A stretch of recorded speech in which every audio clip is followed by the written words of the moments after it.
మహాదేవ శ్రీమాత్రే నమః. Welcome to our channel times భక్తి. ఈ రోజు ఒక అద్భుతమైనటువంటి మంత్రాన్ని మనము తెలుసుకునేటువంటి ప్రయత్నం చేద్దాం. ఈ యొక్క మంత్రము రోజుకు ఒక 108 సార్లు జపించిన లేదా మనం చెప్పేటువంటి యొక్క రెమెడీ ప్రతిరోజు చేసినా కూడా అద్భుతమైనటువంటి పేరు ప్రఖ్యాతలు కావచ్చు, అదేవిధంగా రిచ్ లైఫ్ కావచ్చును, ఒక పవర్ అనేటువంటిది కావచ్చును, అదేవిధంగా మనకు ఇక్కడ ఒక నేమ్ కానీ ఫేమ్ కానీ దీంతో పాటుగా లగ్జరీ లైఫ్ కంప్లీట్గా కూడా ఇవి జీవితంలో మనకు కావాలి అనుకునేటువంటి సందర్భంలో అది ఒక్క గ్రహం వల్ల సాధ్యమవుతుంది. చక్కటి వెల్త్ కానీ అదేవిధంగా పొజిషన్ కానీ ఇవన్నీ చూసుకోండి. పేరు ప్రఖ్యాతలు కానీ ఒక పవర్ జనరేట్ అవ్వడం కానీ లేదా ఒక అద్భుతమైనటువంటి డబ్బు సంపాదించాలి అనుకున్నా కూడా మన జాతకంలో రాహు గ్రహం అనేటువంటిది చాలా అంటే చాలా అద్భుతంగా ఉండాలి. ఇది గమనించుకోండి. అద్భుతమైనటువంటి పేరు ప్రఖ్యాతలు మరలా చెప్తున్నాను, అసలు మన జీవితమే మారాలి అని అనుకున్నప్పుడు ఖచ్చితంగా రాహువు గ్రహము అనేటువంటిది మన జాతకంలో చాలా అంటే చాలా అద్భుతంగా ఉంది. ఏ మాత్రము రాహుగ్రహము మన జాతకరీత్యా ఇబ్బందికరమైనటువంటి స్థానాలలో ఉన్న, కొంత బాలరిష్ట దోషాలకు సంబంధించినటువంటి స్థానాలలో ఉన్నా కూడా కొంత ఇబ్బందికరమైనటువంటి సంఘటన ఉంటుంది. సో దానివల్ల మనిషి చాలా నెగిటివ్ అయిపోతారు. చూడండి, కొందరికి చాలా అంటే చాలా నెగిటివ్ ఆలోచనలు ఉంటాయి. నాకు పెళ్ళి అవుతుందా, అసలు ఎప్పుడు అవుతుంది, ఎటు దిక్కు నుంచి అమ్మాయి వస్తుంది, అసలు నన్ను మెచ్చుతుందా, నాకు సంతానం అవుతుందా అసలు అనేది కానీ, నేను అసలు కారు కొనుక్కుంటానా ఈ జన్మలో, అసలు నేను ఇల్లు కట్టుకుంటానా, ఏమో మాకు ఉండేటువంటి అప్పుల వల్ల మేము ఏమి ఇల్లు కట్టుకుంటామో ఏమో అనేటువంటి బాధలు. అదేవిధంగా తరచూ కూడా నెగిటివ్ మాట్లాడడము, ఇటు వెళ్తున్నాం ఈ పని అవుతుందా కాదా, ఇది చేస్తేనే ఇది అవుతుందా, గుడికి వెళ్ళి దేవునికి దండం పెట్టుకుంటేనే ఇది అవుతుందా, ఇలా ఎన్నెన్నో నెగిటివ్ ఆలోచనలు ఉండేటువంటివి. ఇందులో ముఖ్యంగా జన్మలో కానీ పంచమ భావంలో కానీ ఈ రాహుగ్రహము ఉండకూడదు.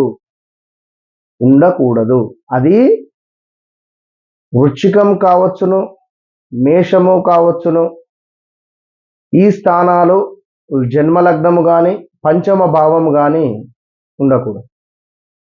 ఇక మరి ఈ రాహువు యొక్క ఎనర్జీ మనం ఫామ్ చేసుకోవాలి అనుకుంటే, ఎనర్జీ అనేటువంటిది మనకు రావాలి అనుకుంటే ఖచ్చితంగా అద్భుతమైనటువంటి డబ్బు, ఆకస్మికంగా పేరు ప్రఖ్యాతలు, ఆకస్మికంగా అద్భుతమైనటువంటి రిచ్ లైఫ్ మీరు పొందాలి అనుకుంటే 100% కేవలం ఒక రాహువుకే అధిపతి. చూడండి, సెలబ్రిటీస్ దగ్గర వారు ఇట్లా పక్క నుండి మన పక్క నుండి నడుస్తూ వెళ్ళిపోతే ఒక 5 నిమిషాల దాకా స్మెల్ అనేటువంటిది ఉంటుంది. ఆ యొక్క పర్ఫ్యూమ్ యొక్క వాసన విన్నరా, ఆ స్మెల్ అనేటువంటిది కానీ, ఆ డ్రెస్సింగ్ సెన్స్ అనేటువంటిది కానీ. ఎందుకంటే కొన్ని మనకు రాహువు శుక్రుడు అనేటువంటి 2 గ్రహాల మూలకంగానే మనము ఆ యొక్క జాతకంలో మంచి కానీ చెడు కానీ పొజిషన్కు వెళ్తాం. శుక్రుడు ఎవరి జాతకంలో అయినా కూడా కన్యాలో ఉన్నట్టయితే వారు కొంత నీట్నెస్ తక్కువగా, వారి వద్ద ఏదో ఒక స్మెల్ రావడం కానీ, ఏదో ఒక అనైజీగా ఉండడం కానీ, లేదా వారు నెత్తి మీద నుండి స్నానం చేసినప్పటికీ కూడా వాసన వచ్చే పరిస్థితి, కొంత వేరే ఇబ్బందికరమైనటువంటి స్కిన్ ఇష్యూస్తో ఉంటారు, ఒకవేళ అది 12వ భావం అయితే. సో ఈ రాహువు 9వ స్థానంలో ఉంటే వీళ్ళ నాన్నగారికి వీరికి కొంత ఆర్గ్యుమెంట్స్ కానీ, కొంత మేర ప్రతిదీ కూడా తరచూ వాదించేటువంటి పరిస్థితులు ఉంటుంది. అలాంటప్పుడు అలా వాదించకూడదు. సో ఈ రాహువును మనము ప్రసన్నం చేసుకోవాలి అనుకుంటే ఒకటే చెప్తున్నా, రాహుగ్రహము ఇచ్చినంత పేరు ప్రఖ్యాతలు కానీ, రాహుగ్రహం ఇచ్చినంత డబ్బు కానీ, రాహుగ్రహము ఇచ్చినంత మనకు రిచ్ లైఫ్ అనేటువంటిది ఏ గ్రహము కూడా 100% ఇవ్వదు. సో రాహుగ్రహాన్ని మనం ఇక్కడ ఖచ్చితంగా కూడా ప్రసన్నం చేసుకోవాలి.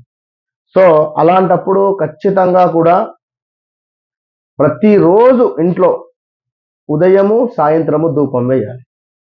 ప్రతిరోజు ఇంట్లో ఉదయము సాయంత్రము ధూపం అనేటువంటిది 100% వేయాలి. వేసిన తర్వాత ఓం రామ్ రాహవే నమః, ఓం రామ్ రాహవే నమః, ఓం రం రాహవే నమః, ఓం రం రాహవే నమః, ఓం రామ్ రాహవే నమః, ఓం రామ్ రాహవే నమః అనేటువంటి మంత్రాన్ని చదువుతూ సోమవారం రోజు బ్లాక్ రిలేటెడ్ బట్టలను అవాయిడ్ చేస్తూ ఓం రం రాహవే నమః ఓన్లీ రాహుగ్రహము ఇచ్చేంత రిజల్ట్ ఏ గ్రహము కూడా ఇవ్వదు అనేటువంటిది మరలా నేను చెప్తున్నాను. కనుక ఖచ్చితంగా రాహుగ్రహానికి సంబంధించినటువంటి ఎనర్జీ మీరు ఫామ్ చేసుకోండి. ఇంకా ఇంట్లో కొంత కరెంటుకు సంబంధించినటువంటి ఊరికే రూమ్లో కరెంటు తిరగడం కానీ ఫ్యాన్ తిరగడం కానీ ఎవరు లేకున్నా కూడా ఇలా కరెంటును కూడా మనము ఆదా చేయకుండా దుర్వినియోగం చేసినా కూడా రాహు యొక్క ఇంపాక్ట్ అనేటువంటిది ఎక్కువ ఉంటుంది. మత్తు పదార్థాలకు ఎక్కువగా కూడా మనము బానిస అయినా కూడా రాహు యొక్క మైనస్ వాతావరణం వస్తుంది. కనుక సో ఈ యొక్క కుళ్ళిపోయినటువంటి వస్తువులకు రాహువే అధిపతి ఇక్కడ.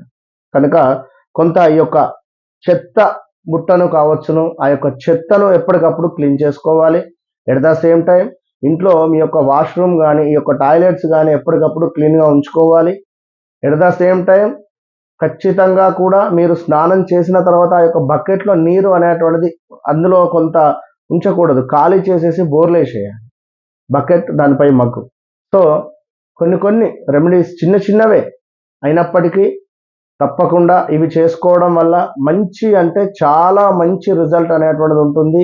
బట్టలు ఏవైతే చిన్నగా అయిపోయినవి కానీ లేదా చిరిగిపోయిన వస్త్రాలు కింద మనకు టైల్స్ తుడవడానికి కానీ ఇట్లా ఏదో వంటింట్లో ఏమైనా మనకు మసిగుడ్డల లాగా కూడా వాడకూడదు. కనుక ఇవన్నీ ఆలోచించుకొని ముందుకు వెళ్ళండి, మంచి ఫలితం ఉంటుంది. All the best.